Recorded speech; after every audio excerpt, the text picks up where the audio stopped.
Welcome to my YouTube channel and welcome to my kitchen. Kamusta po kayo? Samahan ninyo ako, magluluto tayo ngayon. Minsan, meron tayong mga cravings na gusto nating gawin, pero wala tayong mga ingredients na talagang gusto nating gamitin. Okay, ngayon nagkikrave kami sa adobo. Pero ayaw naman namin mag-pork adobo kasi we're trying to cut down sa intake namin ng pork. At kung chicken naman, syempre minsan nakakasawa rin ng parating chicken, ano? So ngayon, mag-iimbento tayo. Okay, meron ako ritong pink salmon in can. Ayan na, pink salmon in can. Ang gagawin nating adobo. Diba kakaiba? Gusto kong mapanood ninyo at makita ang aking gagawin. First time ko pong gagawin to, ha? So, samahan ninyo ako. Ipapakita ko sa inyo ang mga ingredients na gagamitin ko. At ito na nga ang ingredients natin na gagamitin sa pagluluto ng pink salmon in can na adobo. Siyempre, hindi mawawala ang ating soy sauce. Ang gamit ko po dyan ang low sodium soy sauce. Siyempre, kakailanganin natin ng vinegar. White distilled vinegar po ang gamit natin. At ang water, kailangan din natin ng water para hindi masyadong maasim ang ating adobo. Ground black pepper. Ang star of the day, pink salmon in can. Hindi tayo makakapagluto kung wala siya dito, kung wala yung pink salmon in can natin. Ang ating garlic, masarap syempre ang adobo, basta't may garlic. Bay leaves. At ang ating organic extra virgin olive oil. Kaya samahan ninyo ako, magluto tayo ngayon ng adobo. Pink salmon adobo in can. Magluluto na tayo ng ating paboritong adobo. So, nilagyan ko na siya ng olive oil. Hintayin lang natin medyo uminitan ang ating pan. At syempre, anong isusunod natin? Of course, ang garlic. Ang adobo po, hindi kumpleto kung walang garlic. Medyo dadamihan natin kasi masarap pong adobo ng maraming garlic.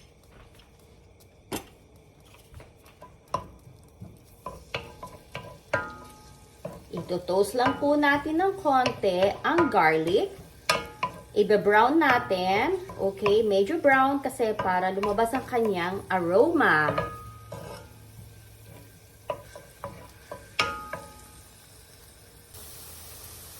Nag-brown na ang ating garlic. Ilalagay natin ngayon ang ating star of the day. Ang salmon in can. Okay, lalagay natin siya. Kung wala nito, wala tayong adobo. O, diba? Lagay natin ang ating pink salmon in can. Hinaan ko lang ang ating stove. At ayaw naman natin masunog siya, syempre. Ito pong pink salmon na to, na-drain ko na to. Inalis ko na po ang kanyang pinakasabaw. Okay, so lagay natin lahat. These are actually 2 cans of pink salmon.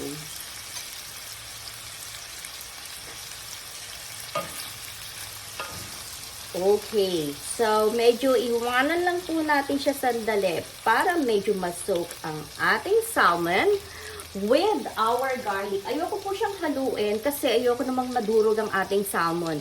Parang mas masarap yata yung medyo malalaki na ganyan ng ating kakainin na adobo. Tatakpan po natin siya for now at babalikan natin in a few minutes. I-check natin na ngayon ang ating pink salmon. At this point po, ilalagay na po natin ang ating soy sauce.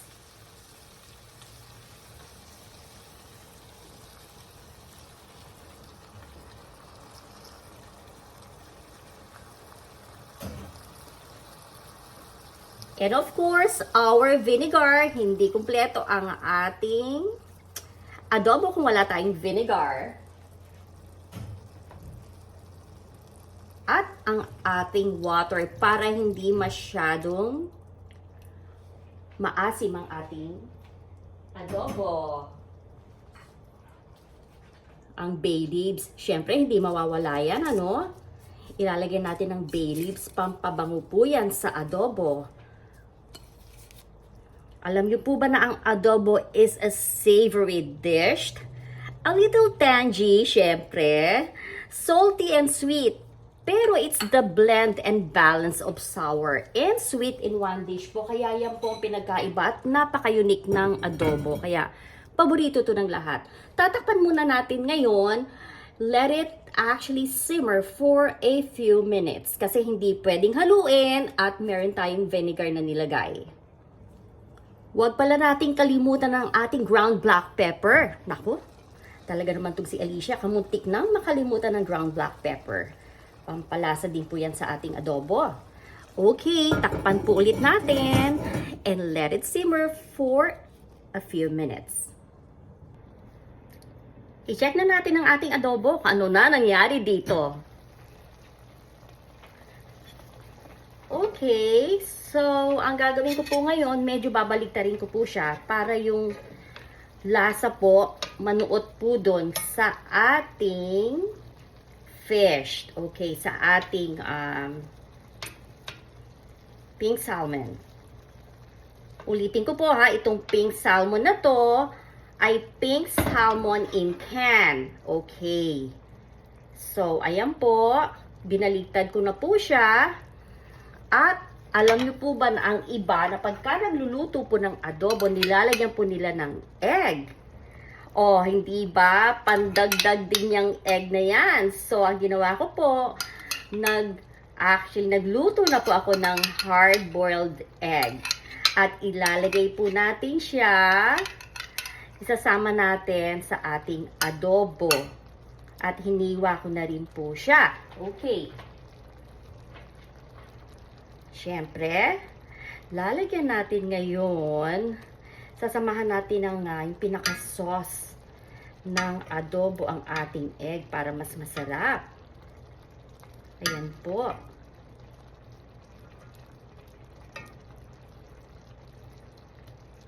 Okay, tatakpan po ulit natin siya another few minutes po.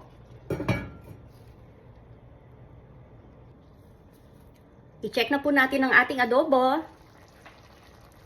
Ayan, our adobo is ready. So, ayan na po ang ating adobo. Turn off ko lang ang ating stove. At ayan po ang adobo po natin na niluto. Pakita ko po sa inyo na close up. Ayan po, meron po siyang egg. At ayan ang ating pink salmon. Walang kakaibang ingredients kung hindi the same ingredients na ginagamit po natin sa pagluluto ng adobo. Ang pinagkaiba lang po, ang ginamit ko dyan ay pink salmon in can.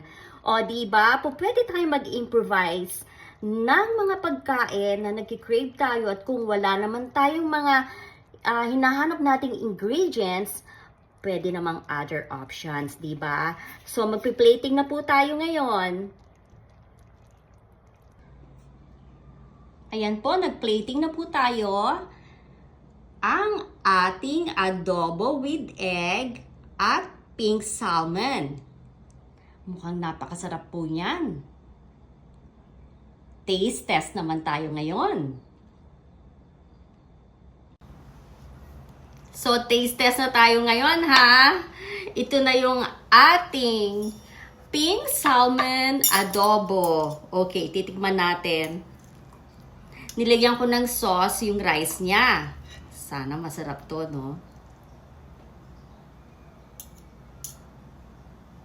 So, ayan po siya. Nilagyan ko ng, may sauce na po siya at yung fish natin.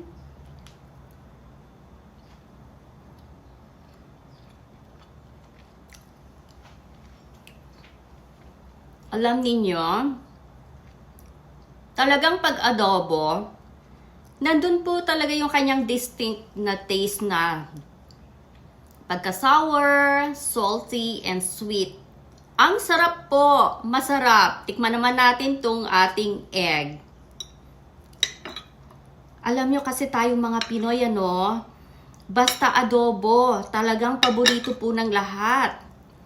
At palagay ko, walang hindi nakakakilala sa adobo, no? Lahat tayo, kahit anong luto, basta't natikman natin, sabihin nating fish adobo yan, chicken, pork, liver, kung anumang klaseng adobo ang niluluto natin, iisa lang po ang lasa, no?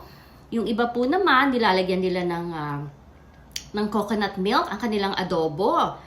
Pero ganun pa man, kahit anong klaseng luto, basta't natikman natin, alam natin na adobo talaga siya, di ba? Tikman natin tong egg.